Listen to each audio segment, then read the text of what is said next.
Je evropski poslanec Vladimir Prebilič res razkril strica iz ozadja levega političnega pola? Mu mora zeleno luč za kandidaturo na prihodnjih parlamentarnih volitvah res prižgati nekdanji predsednik države Milan Kučan, kot mu to očita prvak opozicije Janez Janša?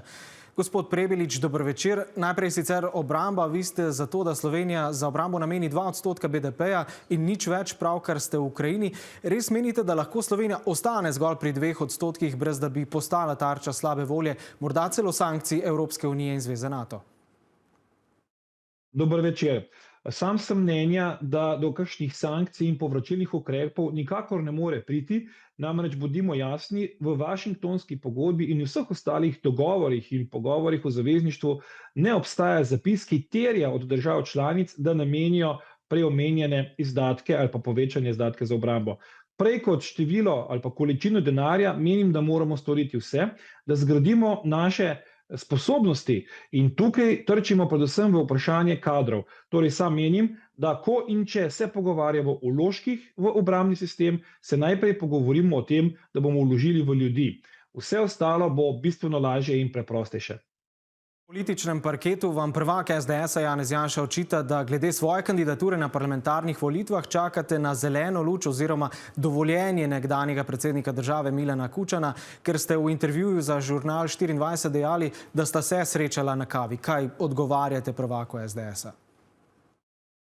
To seveda ne drži. Vsi tisti, ki ste ali so spremljali mojo politično kariero, vedo, da sem jo gradil brez tega, da bi bil komorkoli kaj dolžen. Nisem član nobene politične stranke in tudi vnaprej ne mislim nikoli podlegati interesom kogarkoli. Je pa res, da sem se srečal s posamezniki, ki imajo veliko izkušenj na področju upravljanja države, ker se mi zdi prav in na nek način modro in odgovorno, da se pozanimamo o tem, kaj lahko in na kakšen način izpeljemo stvari čim boljše. Torej gre za zbiranje informacij in nič več od tega.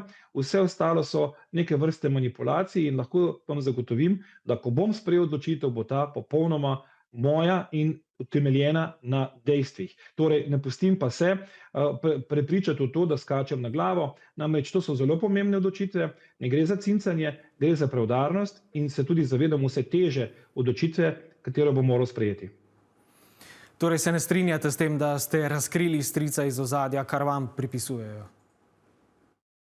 Ne, še enkrat se vračam, že naprej povedano, jaz sem vso svojo politično kariero zgradil izven političnih strank in brez vsakršnih političnih botrov, tako nameravam delati tudi naprej, bom pa vedno odprt za pogovore s tistimi, ki znanje in izkušnje imajo. Menim, da politiki ne vemo vsega in da se moramo vedno učiti in pustiti priložnost, da nam kdo tudi kaj pametnega svetuje. Predsednik vlade Robert Golob je najprej dejal, da ni čas za drobljenje levega političnega pola, zdaj pa pričakuje od vseh, ki vstopajo na politični parket, da jasno izrazijo svoje stališča glede priznanja Palestine, pravice žensk o svobodnem odločanju o splavu in ali bi še naprej krepili javno zdravstvo, javno šolstvo, javne medije. Kakšna so torej vaša stališča pri teh temah, če se morda ob tem počutite izzvanega? No, jaz se ne počutim izzvanega, ker če bi aktualni premier gledal in poslušal, kaj govorim, potem je to vprašanje popolnoma odveč. Bil sem prvi v Republiki Sloveniji, ki sem poimenoval genocid dogajanje v Gazi in to že v času predvolilne kampanje za Evropski parlament. Prav tako sem pozval k temu, da se prizna Palestino kot samostojno državo. Kar se tiče splava, sem se opredelil že leta 2022 v predsedniški kampanji, kjer sem jasno povedal, da je pravica do splava preprosto nova človeška norma in od njej se sploh ne smemo več pogovarjati v sodobnih družbah.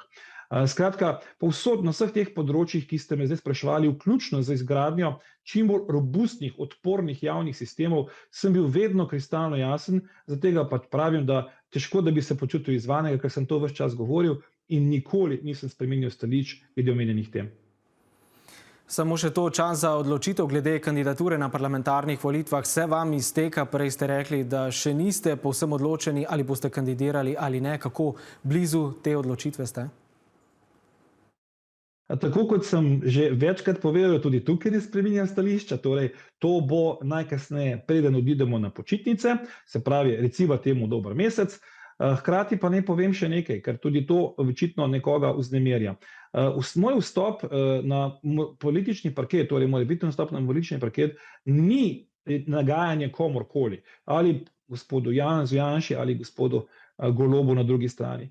Gre za to, da pa preprosto menim, da potrebujemo v Sloveniji svobodo izbire, da ljudje ne bodo ponovno prisiljeni iti na volitve in glasovati proti nekomu, ampak morda za nekoga. Torej, jaz mislim, da je prav razmišljati o tako imenovani dodatni ponudbi, ker si vsi to v Sloveniji želimo in mislim, da si tudi zaslužimo. Najlepša hvala, da ste bili nocoj naš gost.